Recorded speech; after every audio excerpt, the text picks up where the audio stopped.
শিখবে অপরাধ করার ব্যাপারটা। তো এই জন্যই আসলে আইনের কাছে আমার অভিযোগটা জানাতে গিয়েছি। এখন আইন যেভাবে নেবে, আইনের প্রতি আমি অবশ্যই শ্রদ্ধাশীল। আপনারা অনেকেই বলেন যে না আইন আসলে বৈষম্যমূলক। আইন আসলে বৈষম্যমূলক কখনোই হতে পারে না, কারণ একটা আইন তো একটা দেশের আইন, একটা রাষ্ট্রের আইন তো একটা মানুষ বানায় না। এখানে যথাযথ পর্যালোচনা করে সমাজের ব্যক্তিদের ভিউজ নিয়ে বা কি বলবো, যে একজন আমি বললাম আর আইন হয়ে গেল সেটা না। তো একটা রাষ্ট্রের আইনের প্রতি শ্রদ্ধাশীল আসলে সবারই হওয়া উচিত। এবং একটা রাষ্ট্রের আইন যদি এরকম হয় যে নারীকে প্রোটেক্ট করার ব্যাপারটা যদি আসে, তার মানে আমার আগেও এই ধরনের ঘটনা হয়েছে, যেহেতু সামাজিক যোগাযোগ মাধ্যমে আসেনি সেই কারণে হয়তো আপনারা ওইভাবে হাইলাইট করতে পারেননি, কিন্তু আইন প্রশাসনের দৃষ্টিতে এসেছে দেখি তারা এই ধরনের আইনটা প্রণয়ন করেছে। আচ্ছা, আপনি একটা ইন্টারভিউতে বলেছেন যে মামুনের কাছ থেকে আপনি মানে নতুন পালন সরে যেতে চান, মামুনের বলছে আপনার কাছ থেকে সরে যেতে, আসলে কে কার কাছ থেকে সরে যেতে চান? আর আপনি আরো প্রশ্ন সেটা হলো যে আপনি 4 বছরে আপনার জীবনের সম্পদ যত অর্জন ছিল সব ব্যয় করেছেন, প্লাস 49 লক্ষ টাকা আপনি ঋণী হয়েছেন। আসলে এইটা কি আপনি ঋণী হয়েছেন আর মামুনকে কত টাকা আপনি দিয়েছেন নগদ, এইগুলা কি বলবেন?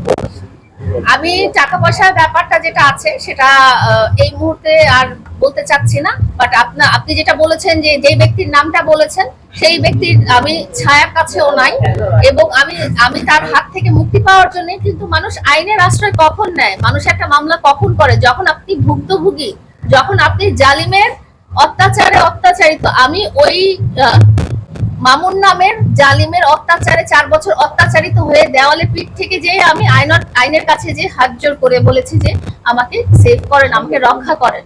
হ্যাঁ, আমি যদি ভুক্তভোগী না হতাম তাহলে কেন আমি আইনের আশ্রয় নিতাম? তাহলে তো আমার আইনের আশ্রয় নেওয়ার কোনো ব্যাপারটাই ছিল না। এখন যেহেতু ভুক্তভোগী এবং এখন যেহেতু আমি আপনাদের সামনে বলে এসেছি যে আমি আর নাই, আপনারা সে যদি আমাকে মেরেও ফেলে তাহলেও আমি আর নাই।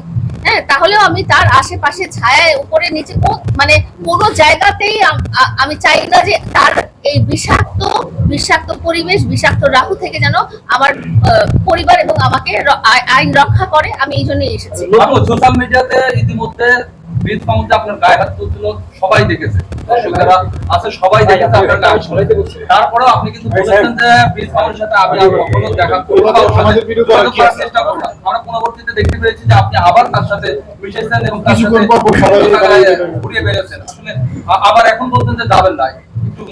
এটা যেটা বলেছি যে সেটাও একটা ব্ল্যাকমেইলিং এর ব্যাপার ছিল। সেটা আসলে আমি যে আইনের আশ্রয় নিয়েছি, সেই আইনের আশ্রয় থেকে যেন আইন তাকে কিছু করতে না পারে বা আইনের হাত থেকে বাঁচার জন্য সে বারবার, আপনারা যদি লাইভটা দেখেন, সে বারবার বলেছে আমি লায়লার সাথে মিশেছি মামলা তোলার জন্য। লায়লার সাথে মানে সেখানেও কিন্তু একটা ব্ল্যাকমেইলিং এর ব্যাপার ছিল। গত যে আমরা একটা সংবাদ সম্মেলন করেছিলাম সেখানে কিন্তু আপনারা বারবার দেখছেন সে কিন্তু বারেই বলছে যে মামলা তোলার জন্য, মামলা তোলার জন্য, মামলা তোলার জন্য। এটা আসলে তার প্রতারণা, তার ফাঁদ এবং তার অপকৌশল, যে আইন যেন তাকে কোন রকম কিছু করতে না পারে। সেই জন্যই আমার গলায় পাড়া দিয়ে কিন্তু আসলে আমার সাথে ওখানে আমরা কিন্তু বারবার বলেছি যে না আমরা ব্যক্তিগত কোনো সম্পর্কিত হতে চাই না। আমি নিজে বলেছি আমি হতে চাই না। আমি নিজে বলেছি যে আমি তোমাকে বিয়ে দিয়ে দিব। হ্যাঁ, আপনারা হয়তো আমার চেহারা, আমার কথা বুঝতে পেরেছেন যে আমি কতটা মানে আবার কতটা পিছিয়ে ছুরি নিয়ে সে আমাকে বলিয়েছে যে তুমি এভাবে বলো ওভাবে বলো। যেহেতু সামাজিক যোগাযোগ মাধ্যমটা আসলে তার,